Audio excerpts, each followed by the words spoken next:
after dah masak semua, inilah dia seafood ball. So today, we feel like nak makan seafood ball. Gonna make it. Kita nak beli ni susah lah nak cari yang halal, yang sedap kan. So let's go, kita buat sendiri. And now kita beli barang-barang dulu. Let's go. And now seafood ball tanpa udang. Memang bukan seafood ball. So let's go. Udang mana? Udang apa patut kita pilih? Ni kita guna apa? Ni saya tak tahu benda tapi saya nampak macam menari. So kita ambil. Aduh. Alright, dah settle pilih-pilih barang. So let's see kita masak kat rumah pula. Alright, so right now kita dah beli semua barang. Okay, yang ni sebenarnya tak perlu ada. Tapi all the serbuk ni semua ni, jagung tu perlu. So yeah, jom kita tengok seafood ball kita buat ni sedap ke tak sedap. Okay, let's go. Okay, so this the most important part. Okay, banyak kita dah banyak udang. Okay, ni letak aje semua. Sekejap. Ni dia punya season ni atas ni. Tak, tu. Right, so letak kepah. Masuk ke gaul dulu. Okay.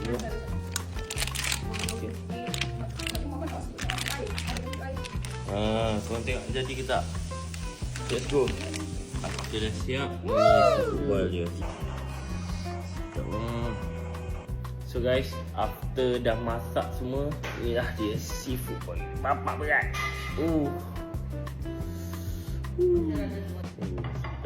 Let's go guys. Jom kita makan. Alright, crawfish yang kita nak makan ni. Sini. Okey. Boleh.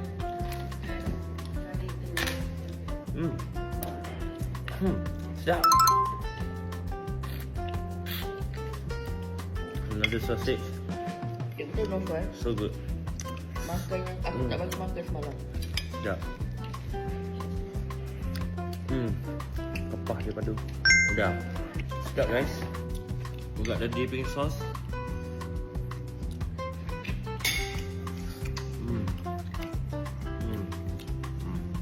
Tak ada.